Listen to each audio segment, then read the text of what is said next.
Hey guys, so I'm back, I'm alive, and I'm pregnant. Can you believe that? Neither can I.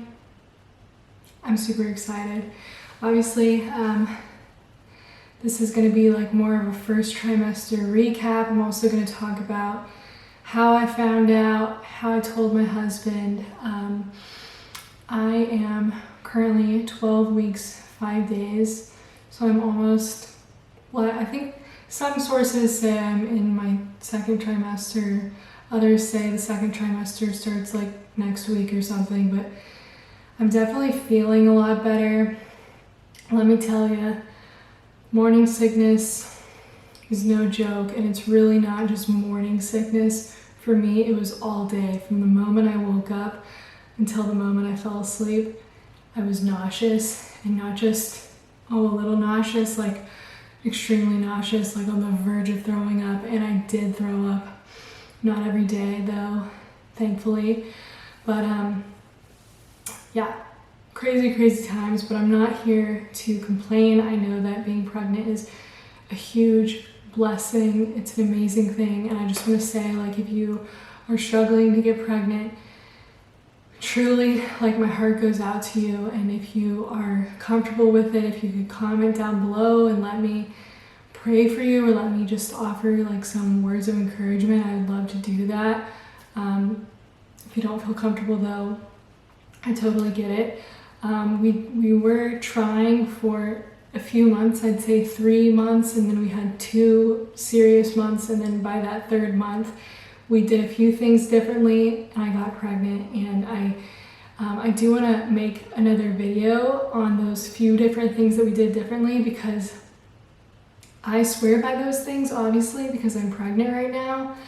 And if I can be just of any help to anybody out there, you know, obviously I'm not a professional or a doctor or anything like that, but I feel like that would be kind of a cool, you know, video to make. Also, I apologize for my appearance. We just got back from a road trip the day before yesterday. I've been doing laundry, running errands, and this is just my husband's shirt, and it's really comfortable, so I just wear whatever's comfortable these days. I'm gonna insert a clip of the day that I found out I was pregnant, the day I took all of my tests.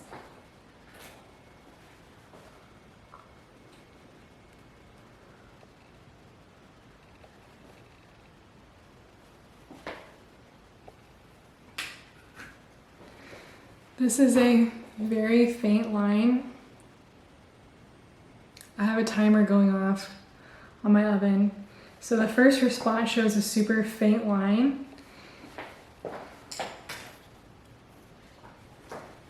This is the clear blue one I took this morning. It has, let's see if I can focus. So it definitely has the cross, which means pregnant, but also it's pretty faint too. This confirms it. Oh my gosh. So I'll first explain the background of like how I told my husband, like what happened. So it was around the 4th of July. In fact, it was the 4th of July, and I was really sad, and I was actually like crying, and my husband took me to Brahms. I was having cramps. I was like 99% positive that I was about to get my period. I just had I had cramps. They were significant enough for me to put in my phone, in my little period tracker, that I had cramps. Like, I was just for sure that I was about to get my period. And the next morning was cycle day 31, and I randomly just was like, you know what, I had a test, I'm gonna just take it. Because I just want to, if it's negative, like if it's a cold hard negative right now, then I'm probably not pregnant, and maybe I can just kind of relax in a way knowing that it's negative. So I just decided to take it, completely believing and thinking that this was going to be negative. So I get out the stick, I just pee on it, and then I put it on the ground flat. And as I'm getting up off the toilet, it's already turning positive. Like, it's already positive. And so I'm kind of in, shock. And of course, part of me is like, oh, should I like go to Target and do some really cute like surprise for my husband? But that's just not the way I am. Like, I like instant gratification. I'm not good with surprises. I'm not good at those things. So it was like 9 o'clock in the morning and I found my husband. He was outside playing with our dog. He works from home. And when I told him, he didn't believe me. He's like, there's no way. And then we went and I set a timer on the microwave. I was like, let's just give it another 2 minutes just to see, like maybe it was like a false positive. Maybe if we give it a little more time, like it'll be negative or whatever. And then the timer goes off and we both check it and it's very, very positive. Well, not very positive, not like a super dark line positive, but more than a faint line, if you know what I mean. And I'll insert pictures and all that of that in a second. So a few hours later, I went to Target and I got a digital test, the one that literally says pregnant or not pregnant. And then I got first response, because the first test I did was clear blue, the one where if it's positive, it's like a cross. So went to Target. So that is how I found out. And obviously very exciting stuff. Now we're gonna get into my first trimester recap. If I'm looking at my phone, it's just because I have some notes. So, you hear people talk about like the 2-week wait symptoms. Like I said, I just had all the symptoms that I would normally get before I'm about to get my period. So I really, really thought I was about to get my period. I had cramping. The cramping did stop randomly, like as soon as I tested positive, like I wasn't cramping anymore. But it was like the week before and a few days before I tested positive, I was cramping really bad, like to the point where, it really felt like a period cramp. So then I had, Tinder, are you allowed to say the B word on YouTube? Chest, you know what I mean by chest? So very, very Tinder there. But again, I get that a lot before I get my period. Not always, but most of the time I do. So it was really not anything that different. I will say that they became even more tender, unlike anything I'd ever experienced, and itchy and swollen, again, unlike anything I've ever experienced over the coming weeks. And I'll talk about that more, but those were the very first symptoms. So by the time you test positive, you're like 4 weeks. That's what I was. I was 4 weeks by the time you test positive. And I was doing the only symptom I had was the tender chest.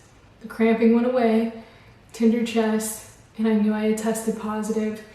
I called my midwife, I think either the same day or the day after, and they don't do their first appointment until 10 weeks. I know different providers do different things, but she did 10 weeks. I was a little nervous about that because I figured it would be 8, but it was 10 weeks, and we'll get into that later. So I'm at 4 weeks. I'm doing really good. I was eating extremely healthy, like organic, almost organic everything, going to natural grocers, getting all these organic things, making smoothies. I am like vegetarian, pescatarian. I don't eat meat unless it's fish. Obviously, I found out I was pregnant, so I knew I shouldn't be eating fish like every day. So I was making protein shakes. I was tracking all of my micro and macronutrients on this app called Chronometer. I was making sure that I was eating like over 2,200 calories a day, getting 60 plus grams of protein. Like, I was doing so good. Obviously taking my prenatal vitamins. I take the Baby and Me 2 gummies. They're gummy vitamins. They're by Mega Food. They make a Baby and Me pill that you swallow. I don't do very good with pills. So I never had an issue with the gummies. They never made me throw up. If anything, I actually feel like they helped with my nausea. Maybe it's because they had extra B6 in them. But yeah, those are the prenatals I take, and I've been taking those since January actually. So anyways, eating really healthy, doing all the things. Week 4, great. Week 5, great. week 6, we had a little get together at my house, and someone that we love very much was there, and they didn't know that they were ill, but they were, and they got almost everyone that was at that gathering ill as well. And if you're wondering what type of illness it was, you know, it starts with a C and it began in 2020. So I got it. I was really sick for about a day. I did have a fever, 101 fever, really freaked me out, but it was only a day. And I was about to take a Tylenol. I knew that Tylenol was the only thing you can really take when you're pregnant. But I told myself, you know, I'm gonna wait it out. If I don't have a fever the next day, or if I do have a fever the next day, then I'll go ahead and take a Tylenol. But I didn't. I actually was feeling really better the next day, and I really think it was because I didn't break my fever. You know, a lot of people don't realize, like, fevers, there's a biological purpose for them. And I just don't think you should just automatically break them, even if you're pregnant, even if you're a little baby. You know, if you're monitoring it and it's not like a 104, 103 degree fever, in my opinion, again, I'm not a doctor, this is not medical advice, but I just didn't want to take anything unless I absolutely had to. So I just drank plenty of fluid, plenty of orange juice, felt a lot better within a day. Then I did get a cough, so the muscle aches went away, the fever went away, the overall ill feeling went away, but I got a cough and I lost my taste for about 4 or 5 days, and I lost my smell for about a week, which was actually a good thing because at the same time I started developing morning sickness. Like clockwork, it was like week 6, day 2. And I developed really bad aversions. And even though I couldn't taste anything, I'm still kind of having an aversion to it. I'm trying not to. But even just the thought of butter, like butter being spread on a biscuit, butter melting in a pan, butter, things made with butter, chocolate chip cookies, would literally make me gag. And by that week 6, day 2, I was nauseous all day. Literally from the moment I woke up till the moment I fell asleep. From week 6 to, it finally started getting better, maybe week 11, day 5. And now I'm almost 13 weeks, and the nausea, the all-day nausea is pretty much completely gone. So there is hope. It's amazing. The aversion to butter is still kind of there. As you can see, like I just think about butter and it really grosses me out. It's really weird because I actually love butter, like in real life. So I don't know what the heck is going on with that. I'm hoping that will go away soon. I have had extremely vivid dreams pretty much from the moment I tested positive. I'm talking like, I mean, it feels like I'm there. Okay, sorry, my phone or my camera died, so I had to fix that. Also, I apologize for my posture. It is really just not that good. But anyway, we were talking about extremely vivid dreams. So, girl or boy, let me tell you, my dreams, I mean, it truly feels like I'm there. Like I've had just the most vivid dreams. And what's weird is like some of them make no sense. You know, they're very, very weird. But some of them have like come true. Like we do know the gender, so I did do the non-invasive prenatal testing, the genetic testing that tests for chromosomes. That's why I have this thing right here. One of my veins blew out. Crazy. But we know the gender, and I would have these dreams, like these super vivid dreams of getting the results back, like reading the email and it said the gender. And I was right.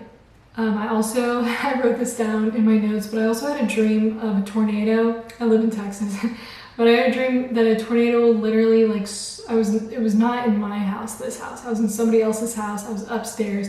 I was looking out the window. It was so vivid. There is a freaking tornado coming right towards the house.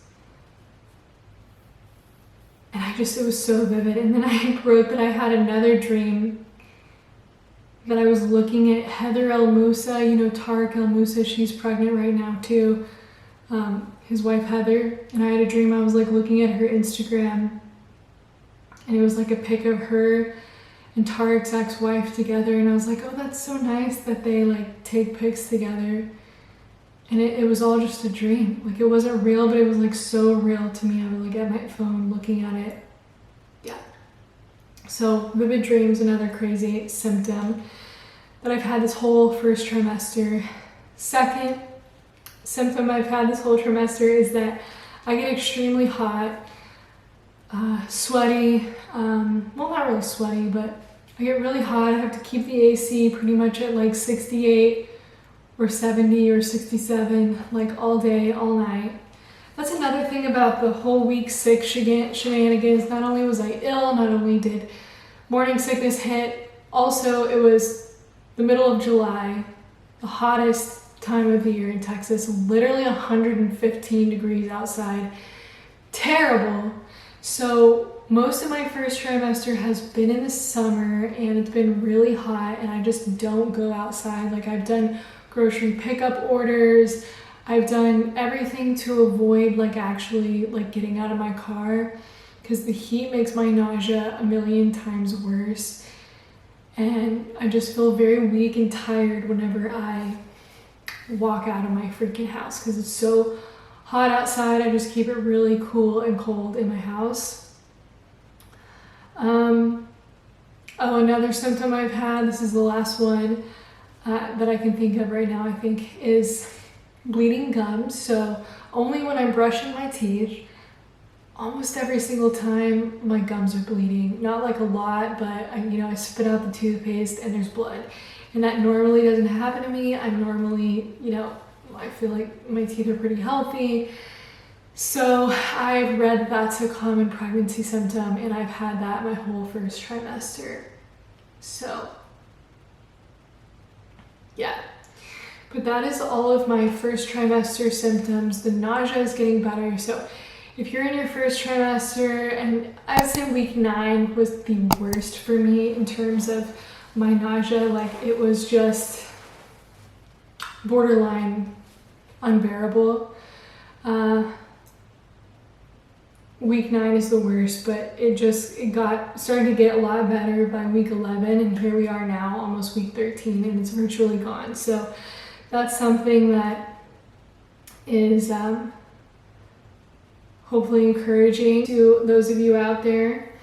I think my next video, if you're interested, will be how we got pregnant fast. Obviously I'm not a doctor, I'm not a fertility specialist.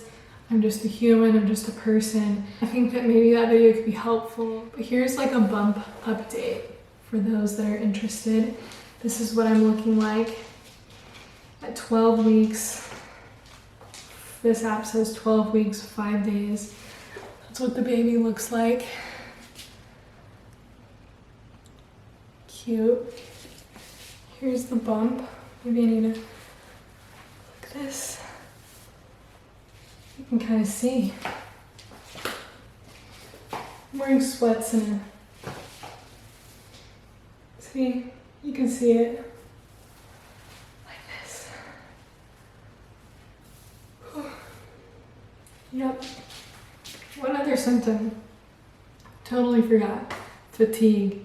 I'm still fatigued, I'm still tired. I still can sleep like 10 to 12 hours every night and want a nap. I'm very fatigued, so that's a symptom. But anyway, thank you guys so much for watching, and definitely give this video a thumbs up. Comment down below what you want to see next. If you have any questions for my next video, I will be doing a gender reveal type video soon, because we do know the gender, which is very exciting. And yeah, so thank you so much for watching. I apologize for my appearance. You know, I'm just kind of wearing what I want to wear these days, just trying to be comfortable as all get out, you know, because I'm so tired. I'm so tired, I just don't even think, like I don't even care about clothes.